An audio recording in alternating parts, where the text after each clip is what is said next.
Sir Jabir sir sir ते दुसरा class चालू आहे बरं का सर, त्याच्यामुळे लोक नाही आले. बरं बरं, येतील ना सर. हा येतील येतील सर, थांबू आपण थोडं. थांबूयात. दुसरं कुणाचं चालू आहे सर लेक्चर? ते गवई सरांचं चालू आहे सर. अच्छा अच्छा, गवई सरांचं आहे. हो हो, ते बोलण्याच्या ओघाओघामध्ये विसरले वाटतं, ते वेळ संपल्याला. हा हा. चालतंय. बाकी कसे आहात सर तुम्ही? सर बाकी बाबासाहेबांचा आशीर्वाद आहे सर, आणि तुमचं लेक्चर खूपच छान असतंय. आणि खूप तुम्ही पीएचडी करताना खूप अभ्यास केलेला आहे सर. म्हणजे कसं आहे, हा हा. याची टोपी त्याला, त्याची टोपी त्याला, असं असं केलेलं नाही तुम्ही. सर माझे गाईड JNU ला आहेत. काय बोलता सर? यस, माझे गाईड JNU चे आहेत, वाघमारे सर म्हणून. आता आपल्याकडे होते, JNU ला आहेत ते प्रोफेसर. आणि आणि सर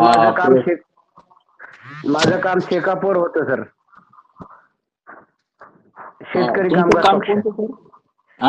शेतकरी कामगार पक्षावर माझं काम होतं सर. असं का? नाही पण JNU ला तुम्ही कधी वेळेस समजा JNU ला जायचा वेळ आला तर तुम्ही येताल का सर सोबत? हो जाऊ ना सर. आणि सर JNU मध्ये मी इंटरव्ह्यू पर्यंत गेलो होतो, फक्त माझं थोडंसं बॅड लक म्हणून मला झालं नाही. पीएचडी साठी मी JNU ला क्वालिफाईड होतो. अरे very nice sir, very nice. नाही नाही, तुम्ही JNU ची जी एलिजिबिलिटी आहे ती सगळी तुमच्यामध्ये आहे सर.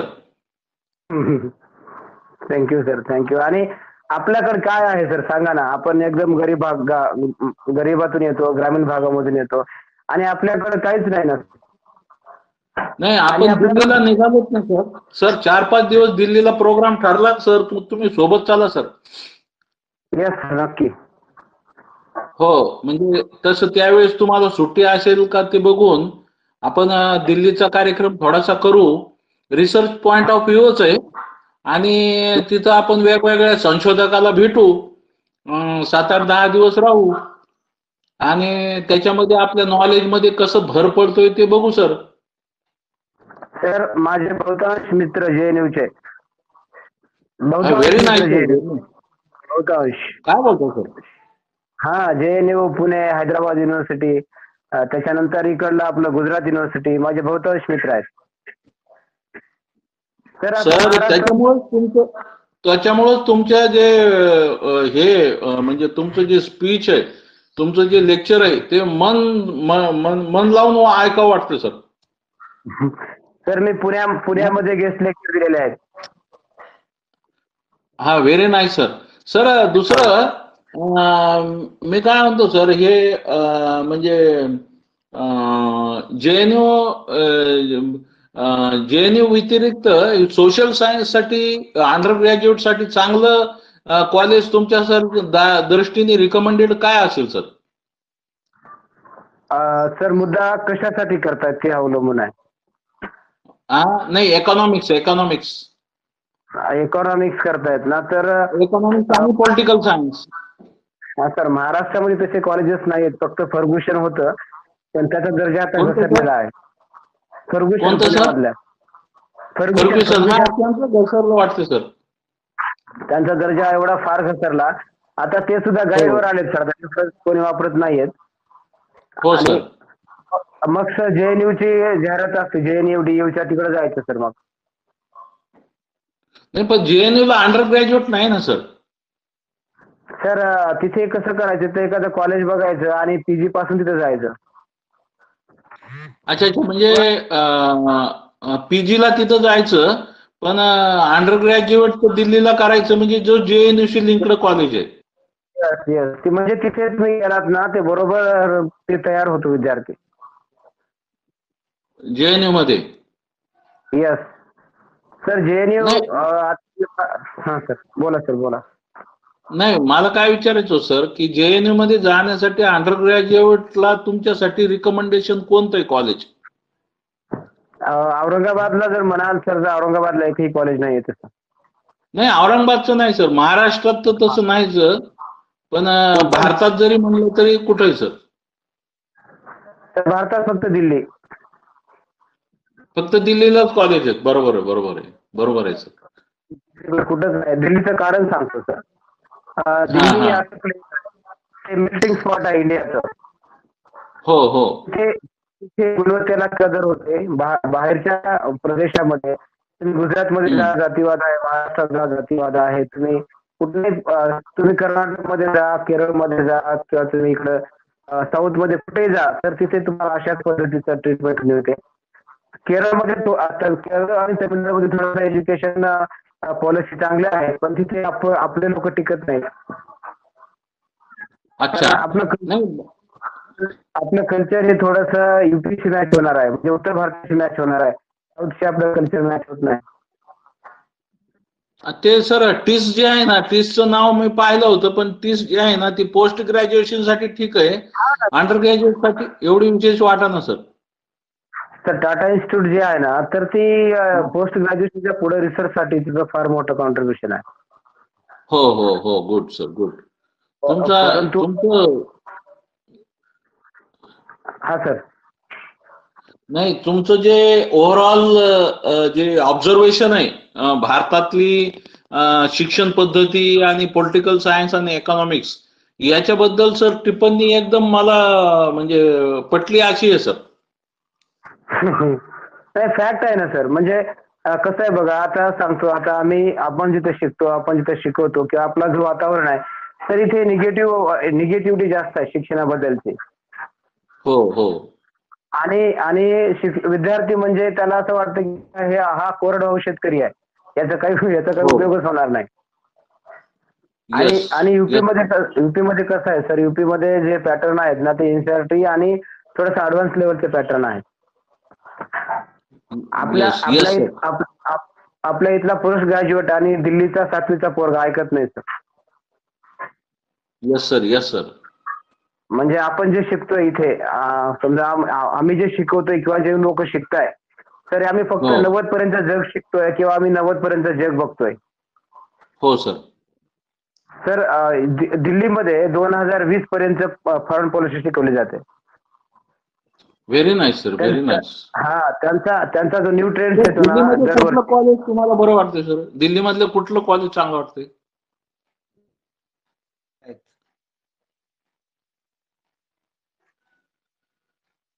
गव्हर्नमेंट कॉलेजेस चांगले आहेत सर.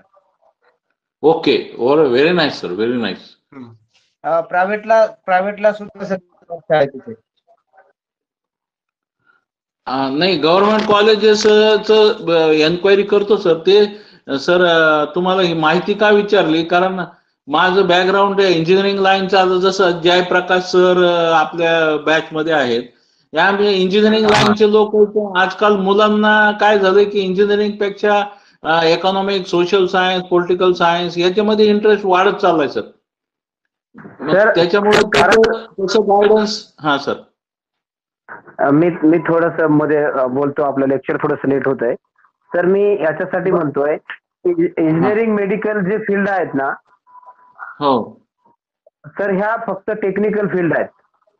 Yes sir. त्यातून माणसं घडत नाहीत. हो सर. कदाचित बाबासाहेबांचं जर इंजिनिअरिंग असतं तर बाबासाहेब घडले नसते सर. हे तुमचं वाक्य मला पटलंय सर. हा, आणि म्हणून इथे आपण हे इंजिनिअरिंग किंवा मेडिकल हे कधी वापरू शकतो, आपण हे माणसासाठी आहोत सर. हो सर. हो सर. हो सर. आणि जर माणसांच्या समस्या सोडून घेण्यासाठी जर आपण येत नसू, तर मग आपल्या हो. एज्युकेशन पॉलिसीचा, आपल्या शिक्षणाचा काय उपयोग आहे समाजाला आणि इतर घटकाला? हो सर. जय भीम सर.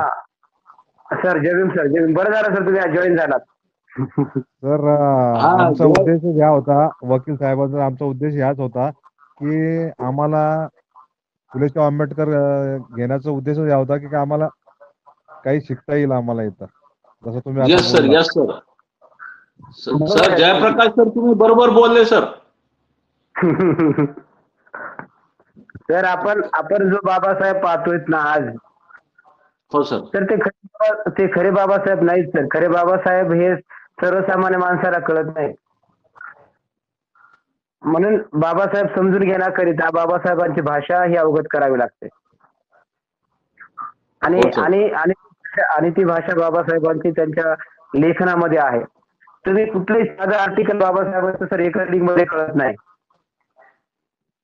तुम्ही तुम्ही आता ऍडव्होकेट आहात तर तुम्ही तुमची तिकडची परिभाषा बघा, डॉक्टर आंबेडकरांची परिभाषा बघा आणि सामान्य माणसाला एका तुमचा आर्ग्युमेंट वाचायला द्या की त्याच्या लक्षात येणार नाही हे काय चालू आहे.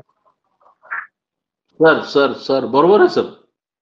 येस, आणि तो बेस आहे सर. आणि डॉक्टर आंबेडकरांनी हा असा बेस करून ठेवलाय त्याला कोणीच असा धक्का हलवू शकत नाही.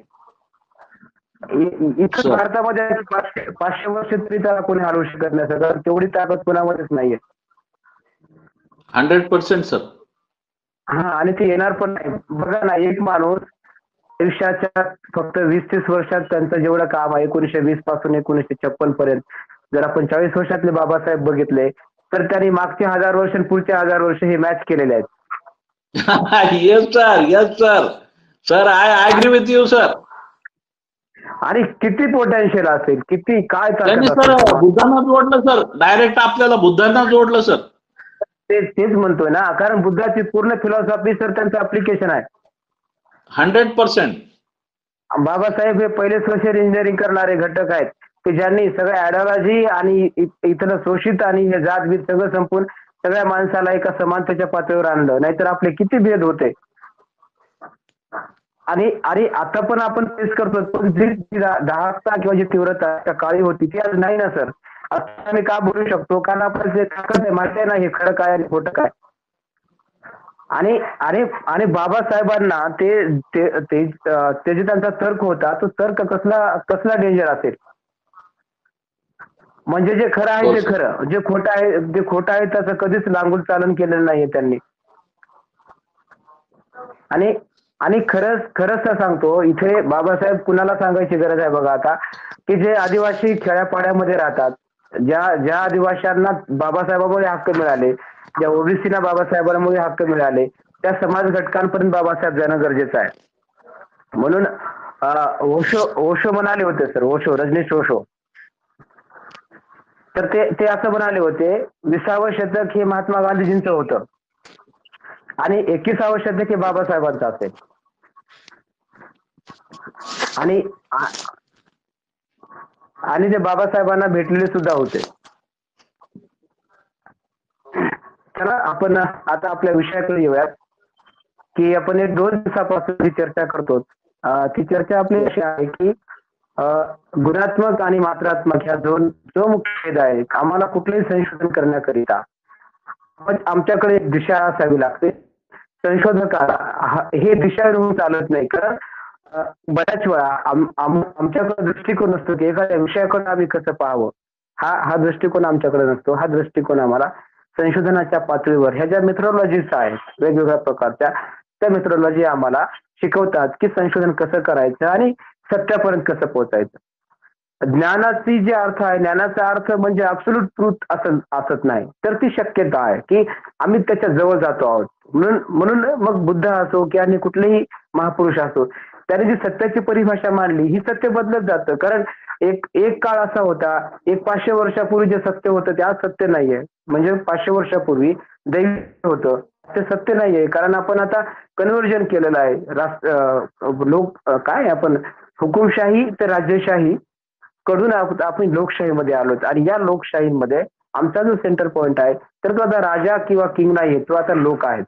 म्हणजे ह्या ज्या मेथोडॉलॉजी आल्यात तर ह्या मेथोडॉलॉजी लोकांच्या समस्याच्या भोवती केंद्रित आहेत. म्हणजे जे लोकांच्या समस्या आहेत त्यांच्या जगण्यातले आहेत, त्यांच्या व्यवहारामधले आहेत, त्यांच्या समाजकारणामधले आहेत, त्यांच्या अर्थकारणामधले आहेत, त्यांच्या अनेक प्रकारच्या प्रॉब्लेम्स आहेत, त्या प्रॉब्लेम्सच्या सोल्युशन करिता ही मेथोडॉलॉजी काम करते. आणि मग त्याचे अभ्यासक आहेत, मग ते अभ्यासक आपली समस्या कोणती आहे अभ्यासाची ती बघून मेथोडॉलॉजी ठरवतात. जसं की आपण डॉक्टर आंबेडकरांची मेथोडॉलॉजी आपण विचार केला तर डॉक्टर आंबेडकरांची मेथोडॉलॉजी ही 2-4 गोष्टीवर काम करते. एक जात आणि दुसरं शोषण. हे जर 2 गोष्टी बाबासाहेबांच्या विचारातून काढून टाकल्या तर आपल्याला बाबासाहेब समजूनच येत नाहीत. मग तुम्ही अॅनालिस्ट ऑफ कास्ट वाचा की तुम्ही काही वाचा. आणि ह्या 2 गोष्टी अशा आहेत. शोषण कशामुळे येतं तर अज्ञानामुळे येतं.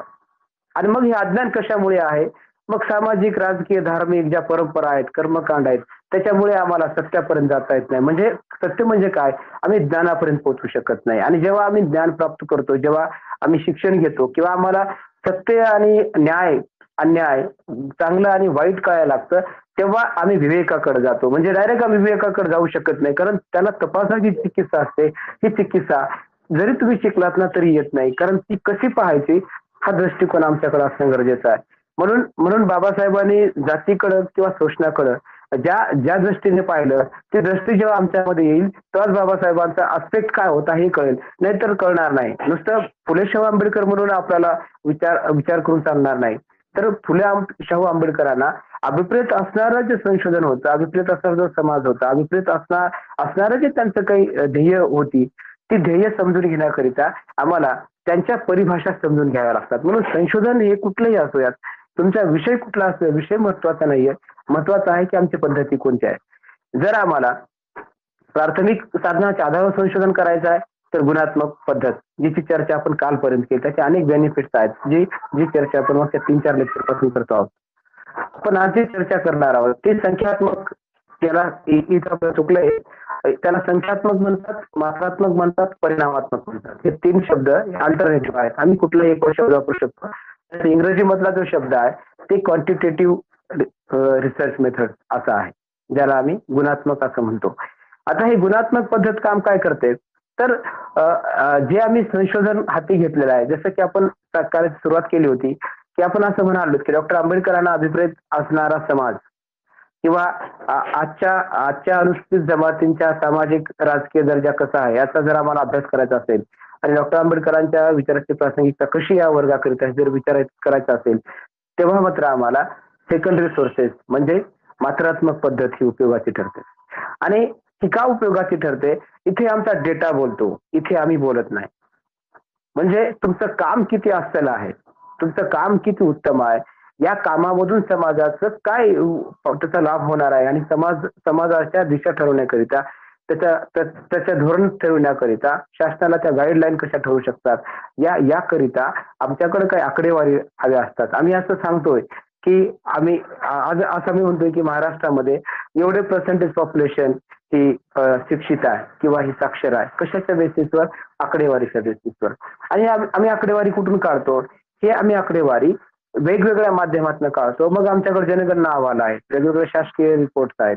त्याच्यानंतर आमच्याकडे काय आहे तर अनुसूचित जाती जमातीचे रिपोर्ट्स आहेत, त्यांच्याकडे एनसीआरबीचे रिपोर्ट आहेत, त्यांच्याकडे मानवी हक्काचे रिपोर्ट आहेत, आमच्याकडे स्त्रियांच्या हक्कासंबंधीचे रिपोर्ट आहेत.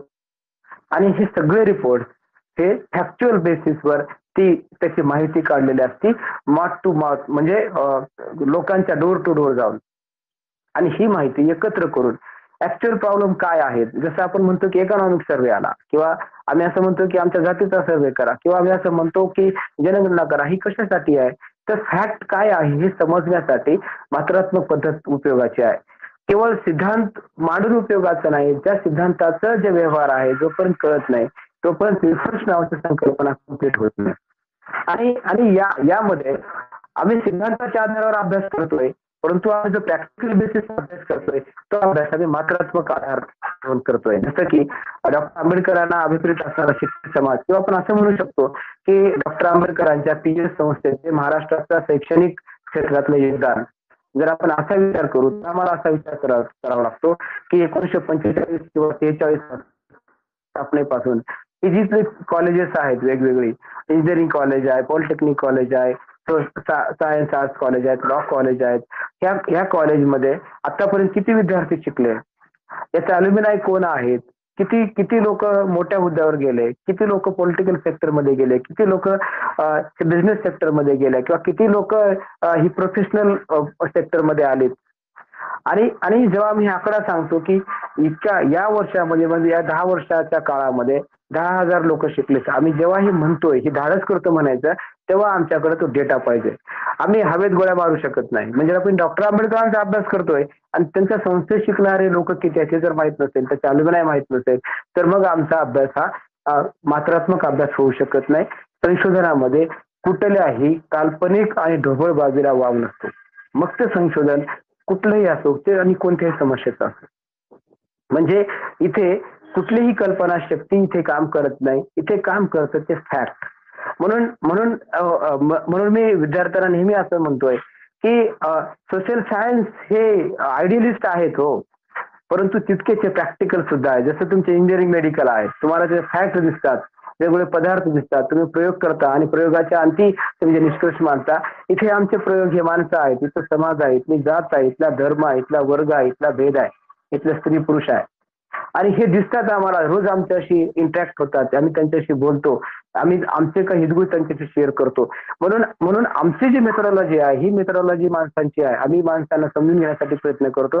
म्हणून आमचा जो उद्देश आहे, आम्ही आमचे निष्कर्ष हे फार तटस्थ असत नाहीत, ते सापेक्ष असतात, कारण व्यक्तीनुसार ते बदलतात.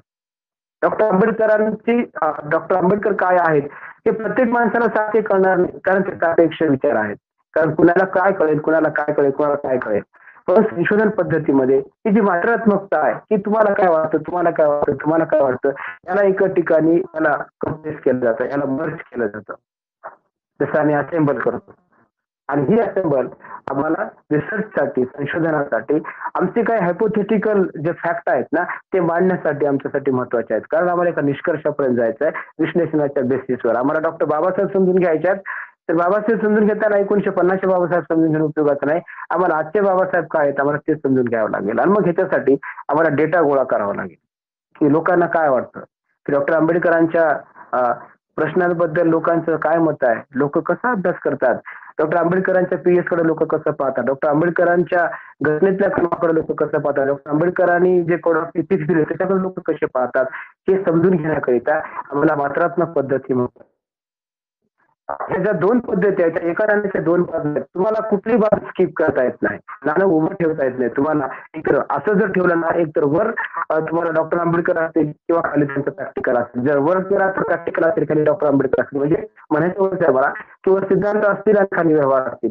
सिद्धांत आहे ते गुणात्मक आहेत, व्यवहार आहे ते प्रॅक्टिकल आहे, म्हणजे ते मात्रात्मक आहेत, जे आम्हाला आकडेवारी सांगतात. आणि ही संशोधनाची पद्धती आहे ना, ही ऍट अ ग्लान्स आम्हाला सगळं दाखवते. मागच्या 20 वर्षापासून, 50 वर्षापासून, 500 वर्षापासून ते आजताग आहेत. आणि आणि या ज्या गोष्टी आहेत संशोधनाच्या पातळीवर आलेल्या, आम्हाला या हळूहळू हळूहळू काय करावं लागतं, आम्हाला हे अडॉप्ट करावं लागतात. हे डायरेक्ट येत नाहीये, एक एक स्टेप शिकत आम्हाला ते समजून घ्यावं लागतात. जर कोणी तुम्हाला म्हणालं की सांग रे बाबा बुद्धांची संख्या महाराष्ट्रामध्ये किती आहे, मध्ये ज्या प्रमुख जाती आहेत मातंगांची किती आहे, चर्मकारांची किती आहे, ढोरांची किती आहे, हे सिद्धांत सांगू शकत नाही. आम्हाला तो आकडे सांगायला लागतात. कळतं की यार हे ना 56 लाख बुद्धिस्ट आहेत ना, बरोबर आहे. मग 25 लाख मातंग आहेत ना, मग बरोबर आहे. 5 लाख चर्मकार आहेत ना, मग बरोबर आहे. आम्ही ही जे आकडे बोलतोय ना, आम्ही ह्या सर्वेच्या बेसिसवर बोलतोय, ज्या सेकंडरी सोर्सेस आहेत. आम्ही वेगवेगळ्या जे शासनाचे अहवाल आहेत, आरक्षणासंदर्भातले अहवाल असतील, त्यांच्या सामाजिक स्थितीच्या संदर्भातले अहवाल असतील, जिल्हा आणि सांख्यिकीय योजनाचे अहवाल असतील, हे अहवाल आम्हाला सांगतात. आणि अभ्यास करताना आम्हाला हेही माहित पाहिजे. जेव्हा आम्ही असं म्हणतोय की औरंगाबाद जिल्ह्यातील अनुसूचित जातीच्या सामाजिक आणि राजकीय परिस्थितीचा अभ्यास काय किंवा आर्थिक परिस्थितीचा अभ्यास काय, आम्हाला एवढं माहित पाहिजे की औरंगाबादचे पॉप्युलेशन किती आहे, त्याच्यात दलित किती आहेत, त्याच्यात वुमेन्स किती आहेत, त्याच्यात मेन्स किती आहेत. आणि जर आम्हाला संशोधन करायचं आहे, नुसतं बाबासाहेबांचं तत्वज्ञान आम्ही विचारात घेतो, तर तुम्हाला आजचे फॅक्ट कळणार नाहीत. जर फॅक्ट नाही कळले तर बाबासाहेब कळणार नाहीत किंवा महात्मा फुले कळणार किंवा अन्य कोणी कुठलाही विषय आपल्याला कळणार आहे. म्हणून सांख्यिकीय संशोधन हे सामाजिक संशोधनामधली एक प्रायोगिक पद्धत आहे. मी रिपीट सांगतोय, सांख्यिकी ही जी पद्धत आहे ही सामाजिक संशोधनामधली ही प्रायोगिक पद्धत आहे. ही आकडेवारीच्या आधारावर ती चालते आणि विदाऊट आकडेवारी किंवा कुठलाही विदाऊट डेटा आम्ही या पद्धतीचं विश्लेषण करू शकत नाही. का करू शकत नाही? कारण आम्ही म्हणतो ना, आकडे बोलतात. आकड्याची एक भाषा असते. जसं की आम्ही म्हणालो की आमचं लेक्चर 1 वाजता आहे, 1 ते 2च्या वेळात आहे. आकडा बोलतो, आम्ही तत्त्वज्ञान नाही बोलत. आम्ही टाइम सांगतो की आता 12 वाजलेत किंवा 12:30 वाजलेत, आकडे बोलतात. किंवा आम्ही सांगतो की आमच्या इथे आता 6 लोक पार्टिसिपेट आहेत, आकडे सांगतात. एखादा कमी जास्त होते असं बदलू शकतो. संशोधनामध्ये हीच पद्धत असते, आकडेही बदलू शकतात. म्हणून सामाजिक संशोधनामध्ये जसं म्हणालो, ज्ञान हे सापेक्ष आहे. परफेक्ट नॉलेज कधीच असू शकत नाही आणि ते तुमचे असू शकत नाही. कारण सत्य किंवा ज्ञान या ज्या संकल्पना आहेत ना त्या काल सापेक्ष बदलत जातात आणि बदलत्या सापेक्षतेप्रमाणे संशोधकाला आपले मेथड्स ही बदलावी लागते. म्हणजे गुणात्मक आणि मात्रात्मक विषयाचा आकडेवारी आम्हाला बदलावे लागतात. जर तुमचा विषय अनुसूचित जाती जमातीचा आहे तर तुम्हाला हे 2 फॅक्टर घ्यावे लागतील. जर तुमचा विषय अनुसूचित जाती जमाती आहे मग तुम्हाला ते घ्यावं लागेल. मग ते तुम्हाला कुठचं ऍड करावं लागेल संशोधन करण्याकरिता. म्हणून इथे सामाजिक संशोधनामध्ये या 2 पद्धती महत्वाच्या आहेत. या गणितीय पद्धतीचा आधार घेतल्याशिवाय आम्ही कुठलंही संशोधन पूर्ण करू शकत नाही. जसं आपण म्हणालो की आम्ही जेव्हा विश्लेषण करतो ना आम्ही तेव्हा विश्लेषणाच्या आधारावर सांगतो विथ पर्सेंटेज की या या या वयोगटातली मुलं दलित समाजातली 16 ते 22 वयोगटातली मुलं शहरामधली एवढी पर्सेंटेज मधली आम्ही किती सर्वे केला तो आकडा द्यावा लागतो. 1000 लोकांमधली 300 लोक हे शिक्षणाच्या बाहेर आहेत किंवा 700 लोक हे शिक्षण घेतात. हे आकडेवारीच्या आधारावर सांगावं लागतं. कारण का तुम्ही जेवढे शिकत जाल ना तेवढं तुम्ही विचाराशी बांधील राहत जाल. तुम्ही नका शिकू पोटाचे प्रश्न असतील आम्ही विचाराशी बांधील राहू शकत नाही. म्हणून संख्यात्मक संशोधन पद्धती ही काय करते आम्हाला आमच्या विचाराशी बांधून ठेवते आणि कळतं की बाबा आमचा स्टेटस काय आहे की आम्ही जो आमचा विषय घेतला तुमचा विषय कुठलाही असू शकतो आपला विषय कुठलाही असू शकतो त्या विषयाचे स्टेटस आम्हाला या संख्यात्मक पद्धतीच्या आधाराशिवाय ते कळत नाही. आणि म्हणून हे काय करतं हे विषयाचं स्पष्टीकरण देतं विषयाची सामुग्री देतं गणितीय पद्धतीचा आधार देतं ज्याच्यामध्ये ग्राफ्स आहेत. आता तुम्ही बहुतांश सोशल सायन्स नाहीत तुम्ही इंजिनिअरिंग या फील्डच्या आहात किंवा टेक्निकल फील्डच्या आहात तर इथे आमच्याकडे ग्राफ्स असतात. इथे आमच्याकडं 360चा तो गोल असतो. इथे आमच्याकडं चार्ट असतो टेबल असतो. इथे आमच्याकडं अनेक प्रकारच्या मेथड्स आज ज्या मेथड्स रिसर्च मध्ये वापरल्या जातात त्या सगळ्याच प्रकारचे ग्राफ्स इथे बहिर्वक्र आंतरवक्र हे सगळे ग्राफ रिसर्च मध्ये वापरले जातात आणि या माध्यमातून आम्हाला तुलना करण्यासाठी मदत होते. समजा आपण म्हणालो की दलित समाजातल्या महिला किती शिकल्या आणि पुरुष किती शिकल्या सांगा त्याचा आणि मग आम्हाला कळतं की नाही आम्हाला या पद्धतीने आमचा हा अभ्यास करता येतो. म्हणून कुठलेही सामाजिक संशोधन ते कुठल्याही विषयाचं असू द्यात त्या संशोधनाला या 2 गोष्टीशिवाय गत्यंतर नाही. एक तर संशोधकाची पूर्ण मेथड्स ही सेकंडरी असू शकते किंवा दोन्ही मिक्स असू शकते. या दुसऱ्याशिवाय तिसरी मेथड असू शकत नाही आणि जसं तिसरा विषय असेल ना तर संशोधन असू शकत नाही. म्हणून सामाजिक संशोधनामध्ये हे विषय अपरिहार्य आहेत. याच्याशिवाय आम्हाला कसल्याही प्रकारची पुढे आम्हाला चालता येत नाही. आणि काही संख्यात्मक संशोधनाची वैशिष्ट्य प्रतिपादन केले जातात ती अशी आहेत की जे चल आहेत ज्याला मी व्हेरिएबल्स असं म्हणतो किंवा इथं चल काय काम करतं की जसं आपण आता म्हणालो की अनुसूचित जातींचा अभ्यास करायचा आम्हाला औरंगाबाद जिल्ह्यातील अनुसूचित जाती जमातीच्या शैक्षणिक आणि आर्थिक स्थितीचा अभ्यास जर आम्हाला करायचा असेल तर आम्हाला आमच्यासाठी चल काय आहे याच्यात अनेक व्हेरिएबल्स आहेत अनेक चल आहेत. त्याच्यात आम्ही असं म्हणतो की स्त्री एक चल आहे पुरुष एक चल आहे किंवा ज्या जाती आहेत ना अनुसूचित म्हणजे समजा अनुसूचित जातीमध्ये 59 जाती आहेत मग ज्या मेजर मेजर ज्या 4 जाती आहेत बुद्धिस्ट ज्याला आम्ही पूर्वीचं महार म्हणत होतो मातंग ज्याला पूर्वाश्रमी त्यांना मांग म्हणायचो चर्मकार ज्याला आम्ही सांभार म्हणायचो आणि ढोर. जर आम्ही ह्या 4 जातीचा विचार केला तर ह्या चार जाती आमच्या अभ्यासाकरिता चल आहेत. त्यापेक्षा हे आपण ही चर्चा यासाठी करतोय की आपण कोणत्या जाती कमी जास्त म्हणत नाही. फॅक्टच असा आहे की आपण जाती आपण जेव्हा बोलतोच ना कारण ज्या महापुरुषांनी हे काम केलं ते फॅक्ट आहेत म्हणून आपण त्यांच्यावर बोलतोय. कुणाला कमी समजणं कुणाला हिनवणं किंवा कुणाला जास्त समजणं किंवा कोणाला समर्थन करणं हा आपल्या विषयाचा भाग नाहीये. हे फक्त समजावं म्हणून आपण या गोष्टी चर्चा करतो आहोत. तर हे ह्या जाती आमच्याकरिता चल आहेत आणि ह्या चलाचं वर्णन करण्याकरिता याचं विश्लेषण करण्याकरिता आम्हाला याची संख्या घ्यावी लागते. जसं की आपण म्हणालो की किती टक्के दलित आहेत त्या किती टक्क्यामध्ये मग ह्या 4 जाती कशा आहेत ती जी आकडेवारी आहे ना आम्हाला समजण्याकरिता आम्हाला त्याला जे आम्ही चल म्हणतो त्याचे परस्पर संबंध काय आहेत हे समजून घ्यावे लागतात. आणि परस्पर संबंध कसे समजून घ्यावे लागतात. जिथं गाव आहे जिथं गल्ली आहे जिथं शहर आहे तुम्ही कुठेही राहा कुठेही तिथे सामाजिक संरचना ठरलेली आहे. सगळ्याच गावाच्या बाहेर झोपडपट्टी असो की शहरात असो की गावामध्ये असो, त्याच्या गावाच्या भोवताली हे शेड्यूल कास्ट असतात. म्हणजे त्याच्या मातंग असतील, महार असतील आणि त्याच्यामध्ये चर्मकार असतील, त्याच्यामध्ये ओबीसी असतील आणि सेंटर पॉइंटला प्रस्थापित उच्चवर्णीय जात असेल, मग ती ब्राह्मण असेल किंवा कुठली असेल.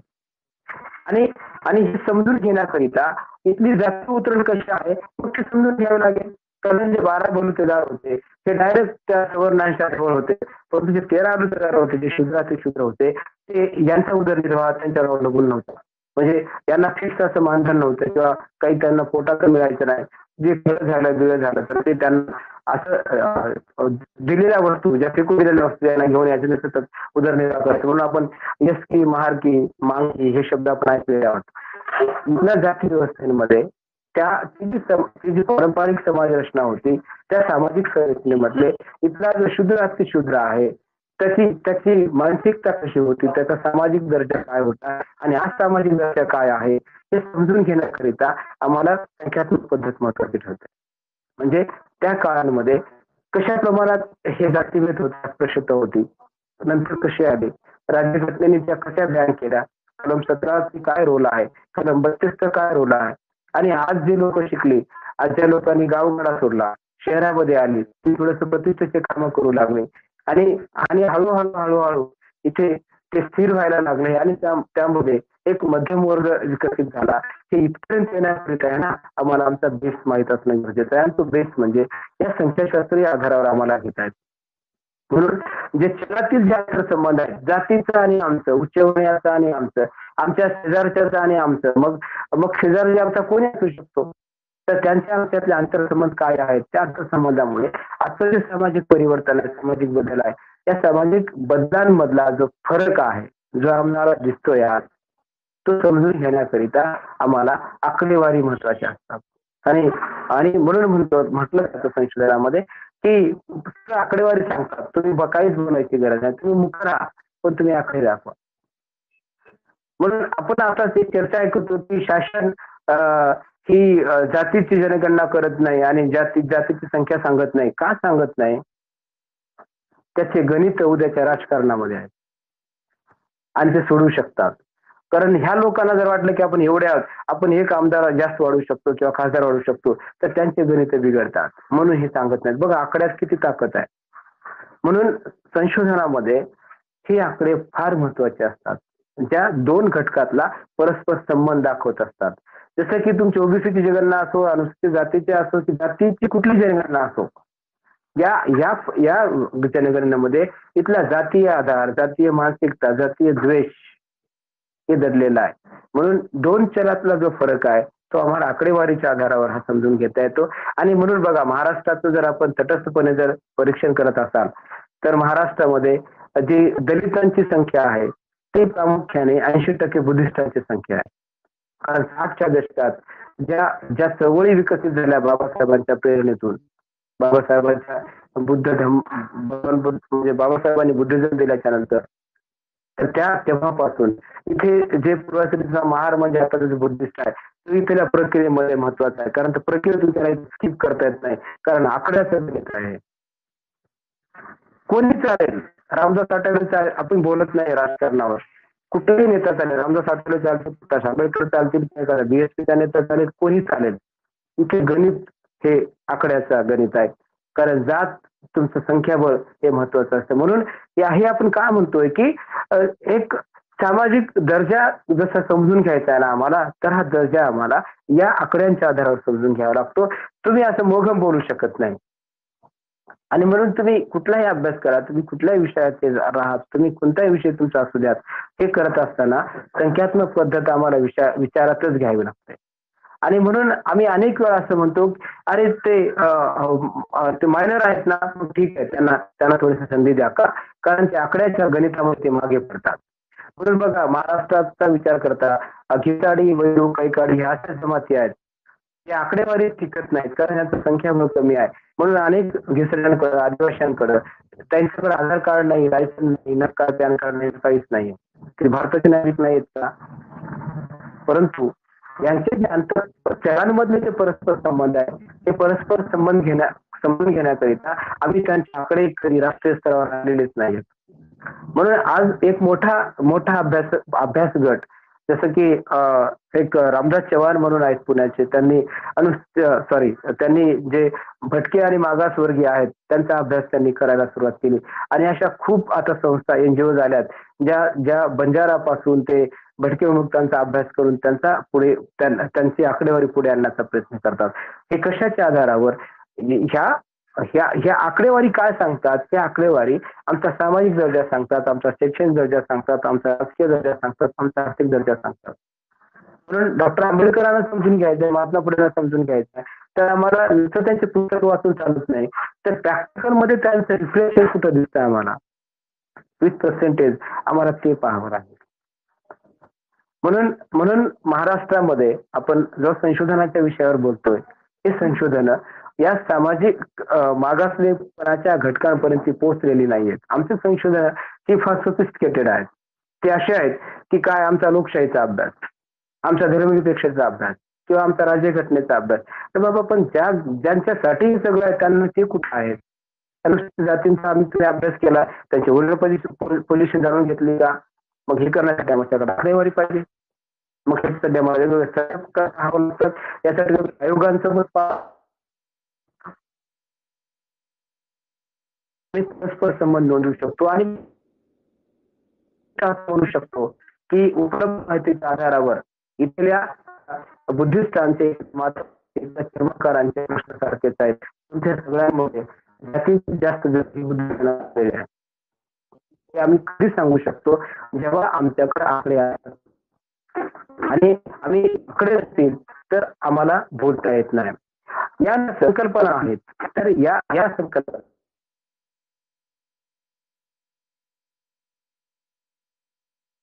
संशोधनाचा उद्देश आहे. ज्याला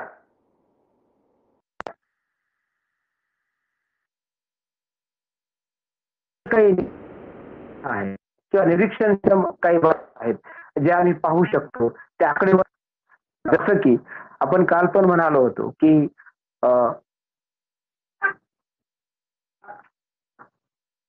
औरंगाबाद परिक्षेत्रामध्ये जे झोपडपट्टी एरियामध्ये राहतात ते अनुसूचित जाती, जमाती आणि मागासवर्गीय राहतात. असा एकही लहान झोपडपट्टीमध्ये राहत नाही. जर आमचं हे हायपोथेसिस असेल किंवा आम्ही असं म्हणत असू की औरंगाबाद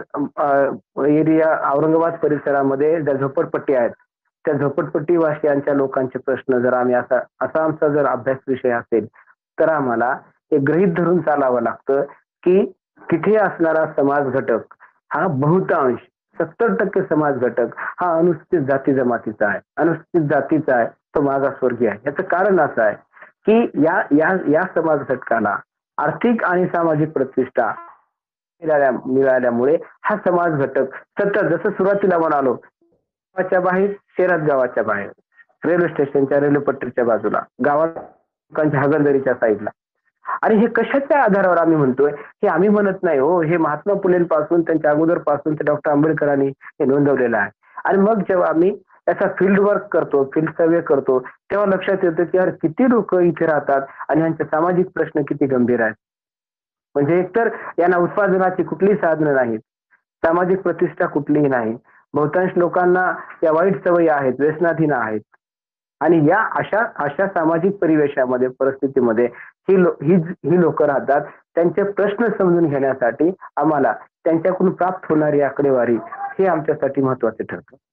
म्हणून आमचं जे हायपोथेसिस असं आहे की जे हायपोथेसिस की इथल्या लोकांचे प्रश्न काय आहेत समजून घेण्यासाठी आहे, ते प्रश्न आम्हाला आकडेवारीच्या आधारावर सांगण्याकरिता संख्यात्मक पद्धती महत्वाची असते की औरंगाबादच्या एवढ्या लोकसंख्येपैकी एवढे टक्के लोक हे झोपडपट्टीमध्ये राहतात आणि या झोपडपट्टी अशा आहेत. तुम्ही असं डायरेक्ट म्हणू शकत नाही की औरंगाबादची झोपडपट्टी औरंगपुऱ्यामध्ये आहे, कारण हे सिच्युएशन जे आहे ना, त्याचं जे स्थान आहे ना ते महत्वाचं आहे. कारण इथं तुम्ही राहू शकत नाही, कारण ते शहराच्या बाहेर जिथे ड्रेनेज नाही, जिथे पाणी नाही, आरोग्याच्या कुठल्याही सोय नाहीत, अशा ठिकाणी आम्हाला तो समाज पाहायला मिळतो. मग तुम्ही कलकत्तामध्ये जा, तुम्ही दिल्लीमध्ये जा, तुम्ही महाराष्ट्रामध्ये जा, तुम्ही मुंबईला जा, तुम्ही अन्य कुठेही फिरा, हीच कंडिशन सगळीकडे पाहायला मिळते आणि हे आकडे सांगतात. हे आम्ही औरंगाबादला बसून आम्ही बंगालच्या झोपडपट्टीचा आम्ही अभ्यास करू शकतो आकडेवारीच्या आधारावर. आणि हे असे अनेक आकडेवारी सुखदेव थोरात आहेत, नरेंद्र जाधव आहेत किंवा मुंगेकर आहेत, जी काही नवीन अभ्यासक मंडळी आहे जी अनुसूचित जाती जमातीचे प्रश्न समजून घेतात आणि ती सातत्याने मांडत आलेली आहे, त्या लोकांकडे ह्या आकडेवाऱ्या उपलब्ध आहेत किंवा अनेक संशोधनामध्ये अशा आकडेवाऱ्या आल्यात. जसं की टाटा इन्स्टिट्यूट आहे, टाटा इन्स्टिट्यूटनी हा अभ्यास केलेला आहे इथल्या मागासवर्गीय समाज घटकांचा की कोणते कोणते मागासवर्गीय घटक आहेत, किंवा अनेक जे पॉलिटिकल सायंटिस्ट आहेत त्यांनी सुद्धा केलेला आहे की इथे मताचं राजकारण कसं बदलतं. आणि एक प्लेटो नावाचा एक फार मोठा माणूस म्हणतो, मोठा अभ्यासक आहे, तो म्हणतो की ज्या देशाची भूमी सुपीक असते त्यातल्या लोकांचे डोके सुपीक असतात. जिथं भूमी सुपीक नाहीये ना तिथे विचार यायला चान्स नाहीये. कारण आम्ही तो असं का म्हणतो, जर आमच्याकडे अनेक प्रश्न आहेत तर आम्ही पोटासाठी प्रयत्न करतो, आम्ही विचारासाठी प्रयत्न करत नाही आहोत. आणि आजची जी अवस्था आहे आंबेडकरी चळवळीची किंवा एकंदरीत या बहुजन समाजाची अशीच आहे, त्यांचे पोटासाठीचे प्रश्न आहेत ते विचारापर्यंत पोहोचू शकत नाहीत. म्हणून अशा अनेक आकडेवाऱ्या आम्हाला त्याचे परीक्षण, त्याची पुनर्तपासणी, त्याची मांडणी, त्याचं निरीक्षण, आमचा हायपोथेटिकल क्वेश्चन हा समजून घेण्याकरिता या संख्याशास्त्रीय आधार आम्हाला फार महत्वाचा ठरतो. याच्याशिवाय आम्हाला आमचं संशोधन हे पुढे जाता येत नाही. त्याचबरोबर जो समग्र आहे संशोधनाचा, जी व्यापकता आहे, याला आम्ही संशोधन विश्व असं म्हणतो. ते संशोधन विश्व समजून घेण्याकरिता, कम्पेरेटिव्ह स्टडी करण्याकरिता हे आकडे महत्वाचे आहेत. जसं की आपण म्हणालो की याचं क्लासिफिकेशन करता येतं की अनुसूचित जातीमधले स्त्री किती आहेत, पुरुष किती आहेत, मग त्यांचे वयोगट किती आहेत, 0 ते 20 किती आहेत, 21 ते 40 किती आहेत, 40 ते 60 किती आहेत, 60च्या वर किती आहेत.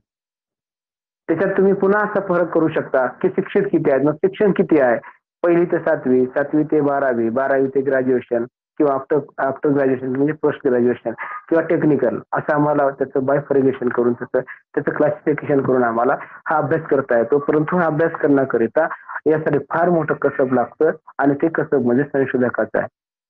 त्याला हे प्रत्येक गोष्ट कळाली पाहिजे की आपल्याकडे येणारी जी आकडेवारी आहे ती अप्रोप्रिएट आहे का, ती या आधारावर आम्ही आमचं संशोधन हे पूर्ण करू शकतो का. कारण आम्ही अनुसूचित जातीचा अभ्यास करतोय पण तुमच्याकडे माहिती अनुसूचित जमातीची तर चालणार नाही, किंवा आम्ही अनुसूचित जातीचा अभ्यास करतोय, आमच्याकडे जी माहिती आहे ती सवर्णाची आहे किंवा ओपनची आहे तर ती सुद्धा चालणार नाही.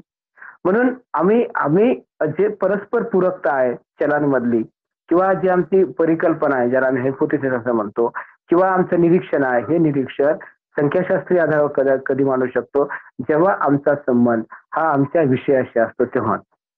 नाही तर आम्ही जसं म्हणालो आम्ही वेग आकडेवारी ही देऊ शकत नाही. म्हणून संशोधनामध्ये विचारतात बघा तुम्ही बघा चर्चा करताना संशोधन कसं आहे तुझं, प्रॅक्टिकल बेसिसवर आहे का, हा मग चांगलं असेल. प्रॅक्टिकल बेसिसवर आहे का मग चांगलं असेल का, कारण त्या येणाऱ्या ज्या संख्या आहेत ते आकडे आहेत तर ते आकडे त्या समग्राचं प्रतिनिधित्व करतात. म्हणजे एक अनुसूचित जातीचा माणूस त्याच्या ज्या प्रश्न आहेत याचा अर्थ या गल्लीमध्ये किंवा या प्रदेशात राहणाऱ्या सगळ्या माणसाचे प्रश्न सारखे आहेत. कारण त्याला पाणी लागतं, त्याला टॉयलेट लागते, त्याला आरोग्य लागतं. आणि ज्या एकाच परिसरात लोक राहत असतील आणि त्यांना जर एका माणसाला आरोग्य नीट नसेल याचा अर्थ तिथे आरोग्याच्या समस्या आहेत, सॅनिटाईजच्या समस्या आहेत, तिथे तुमच्या नळाच्या समस्या आहेत, तिथं पायाभूत सुविधा रस्ता नाहीये कारण तुमचं एकटाच घर नाही, सगळा समाज आहे तिथे.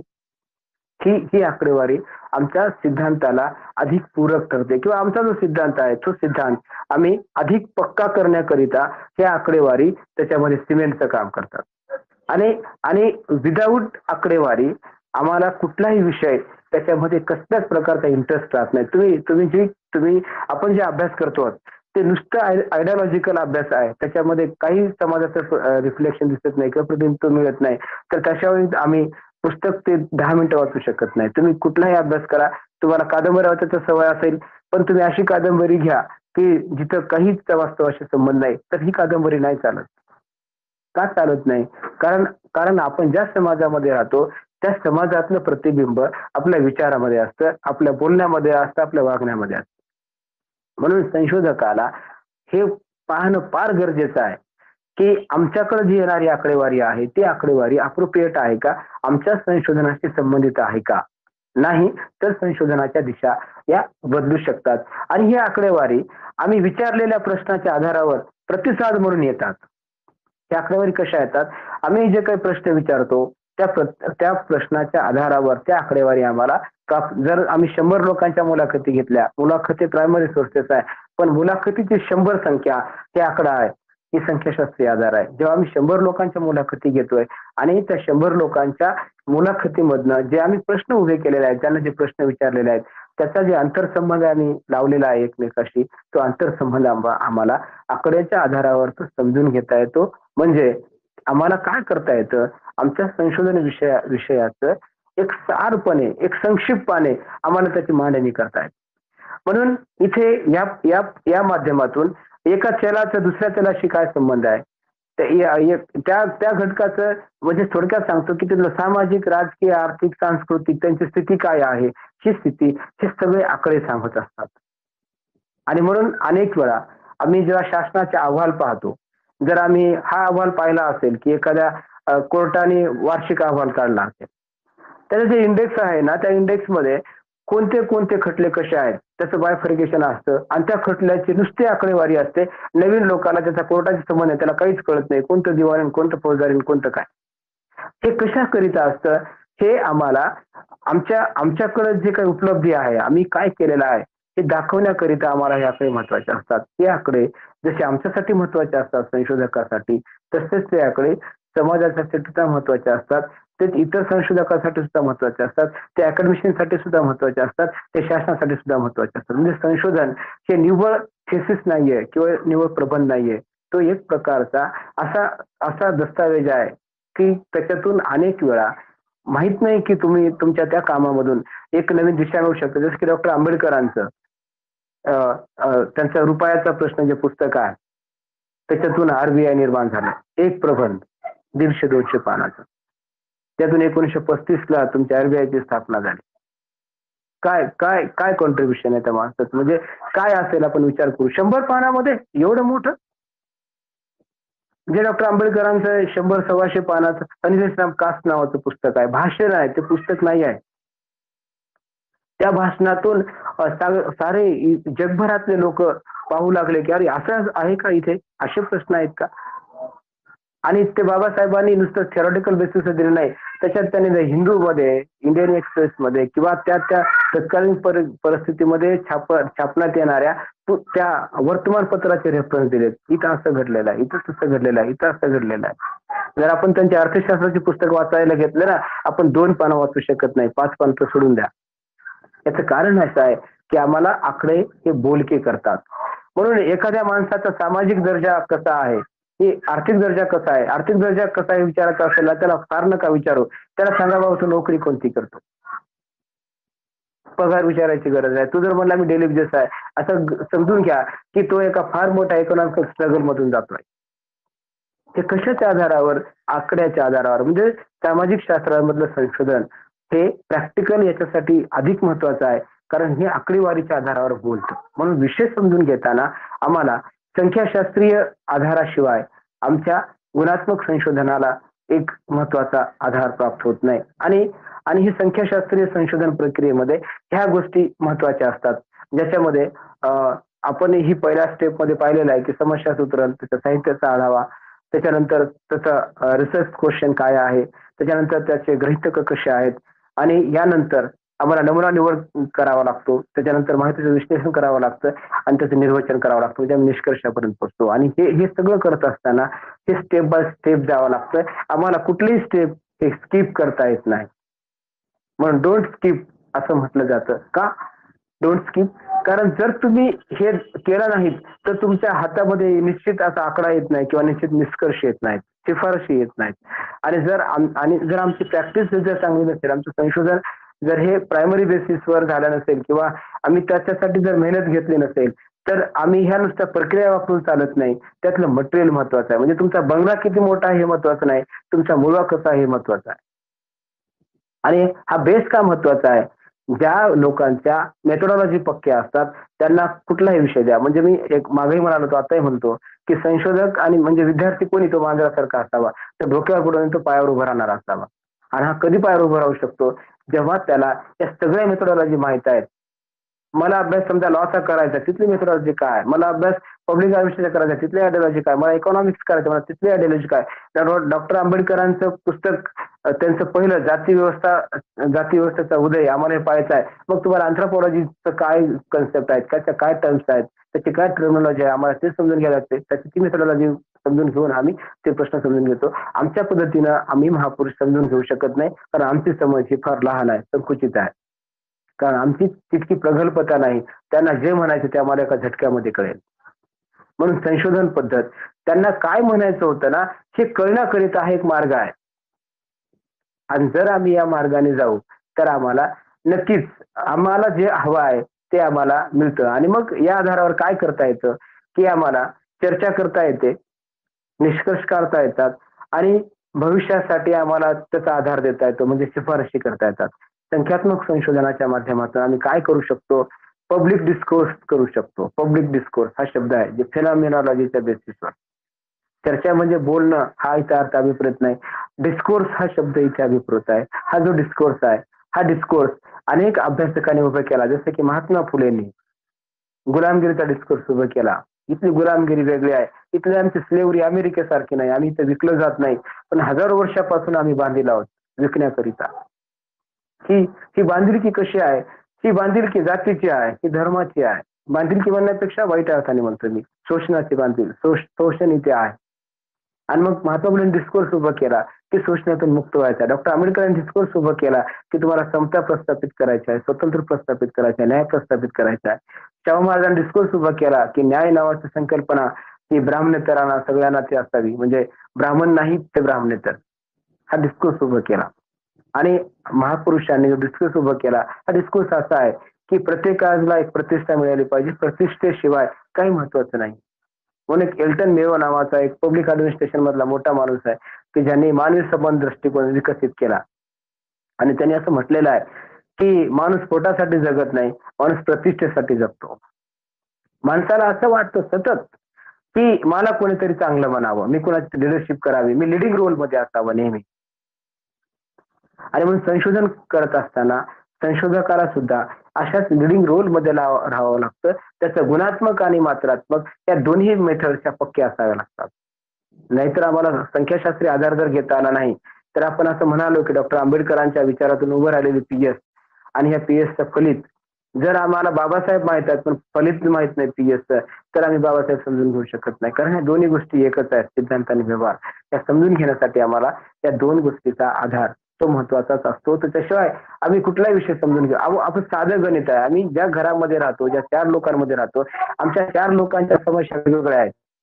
कुणाला बापाचं पडतं, कुणाला पोराचं पडतं, कुणाला आई वडिलांचं पडत नाही, कुणाला सेपरेट राहायला पडतं, तरी सुद्धा आम्ही एकत्र राहतो.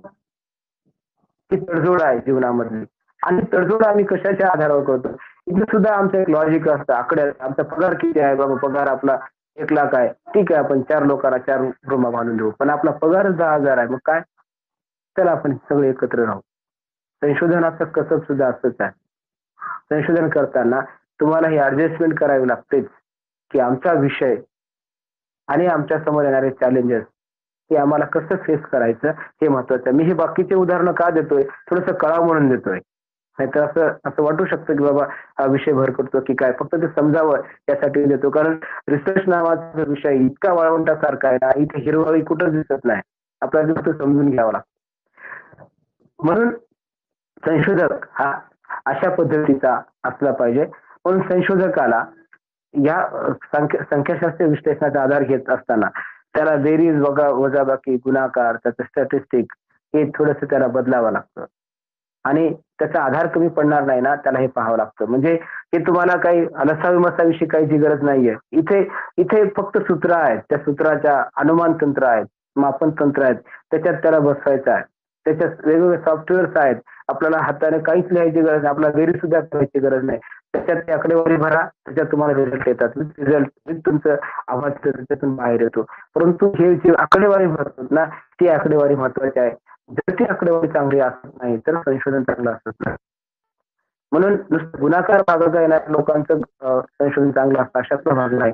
तर त्याला कशासाठी आपण करतोय, ते आकडेवारी आम्हाला कशी बोलकी करता येईल, आम्हाला अधिक आमच्या संशोधनापर्यंत कसं जाता येईल हे महत्वाचं आहे. त्यानंतर इथून काय होतं की आम्हाला एक श्रेणी कळते. एक दर्जा कळतो की की हा दर्जा कसा आहे, लोकांचा सामाजिक दर्जा कसा आहे, लोकांचा आर्थिक दर्जा कसा आहे. आम्ही जो विषय निवडलेला आहे, जसं आपण म्हणालो की औरंगाबाद जिल्ह्यातील अनुसूचित जाती सामाजिक आणि आर्थिक दृष्टिकोनाचा अभ्यास किंवा आर्थिक परिस्थितीचा अभ्यास, तेव्हा आम्हाला त्यांचा दर्जा कळतो, त्यांच्या उत्पन्नाचे साधनं कळतात, त्यांचा सामाजिक दर्जा कळतो, त्यांच्या आरोग्याचा दर्जा दर्जा कळतो किंवा त्यांचे जे चॅलेंजेस आहेत आम्हाला ते सगळे कळतात. पण चॅलेंजेस आम्हाला आम्हाला पूर्ण करण्यासाठी किंवा आम्ही जो विषय निवडतो तो विषय का निवडतो की भविष्यामध्ये अशा जे समस्या आहेत ना उद्भवणाऱ्या, त्या समस्येवर कुठेतरी उपाय व्हावा यासाठी आम्ही हे संशोधन निवडत असतो किंवा आम्ही हे विषय निवडत असतो. भविष्य काळामध्ये आम्ही त्यांना सांगू की बघा बाबा, तुम्ही ही स्कीम राबवली पण या स्कीम मधून एवढ्या लोकांना फायदा झाला, एवढे लोक मागे राहिले, मग त्या लोकांसाठी स्कीम करा. कारण लोकशाही देशांमध्ये राज्याची भूमिका ही कल्याणकारी असते. त्या शकत नाही आम्ही तुमच्या लोकांसाठी योजना नाही किंवा त्यांच्या लोकांसाठी योजना नाही, कारण आपण राज्यघटनेमध्ये स्वीकारला एक मत एक मूल्य एक व्यक्ती. इथे कोणी लहान आणि मोठा नाहीये. म्हणून ह्या ज्या आकडेवारी आहेत ना, या आकडेवारी आम्हाला अशा पद्धतीने त्या समजून घ्याव्या लागतात आणि याच्या काही पद्धती आहेत, या पद्धती तुम्हाला तुमच्या विषयानुसार ठरवाव्या लागतात की आम्ही काय करणार आहोत. याचे काही फायदे आहेत संशोधनाचे. मला असं वाटतं आपण या फायद्यावर थांबूयात. हे संपणार नाही, मध्येच ते थांबेल. आणि ही जी राहिलेली चर्चा आहे ती आपली उद्या करूयात. जर काही प्रश्न असतील तर आपण प्रश्न चर्चेला घेऊयात.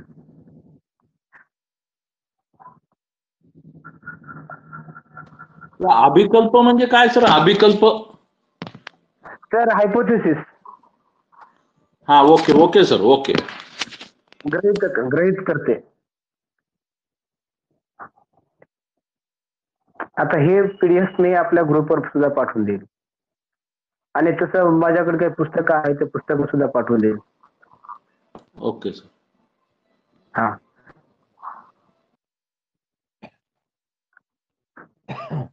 सर, जयप्रकाश सर बोला, काय तर बोलत होते तुम्ही. नाही, काय नाही सर, थँक्यू जय भीम करायचा होता सर. अच्छा सर, चालेल सर. आपण हा सर बोला सर. हा, काही नाही सर, चांगलं शिकवलंय. अच्छा सर, गोष्टी तर आम्हाला शिकवलं नाही सांगितल्या. सर आपण चर्चा.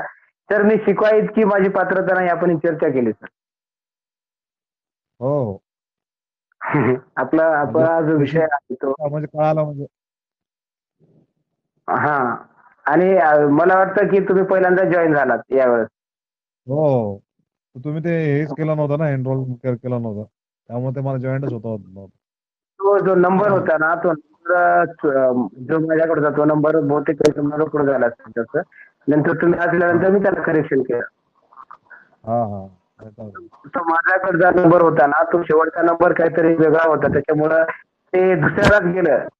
जे व्हॉट्सअप होतं ना, तुमचा फोटो आला, हा. तुमचा फोटो नव्हता आला, जस्ट नंबर होता.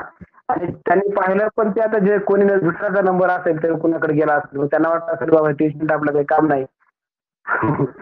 आणि ते योगायोगाने आज आपलं झालं बोलणं, त्याच्यामुळं आपण ऍड झालो. चालतं sir. Okay, thank you. Okay okay sir, okay sir. चला सर, मग आपण सगळेजण उद्या भेटूयात या वेळात आपल्या 1 वाजताच्या.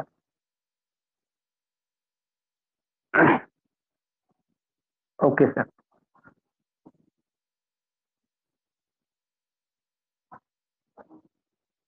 जय भीम सर. जय भीम सर, जय भीम सर.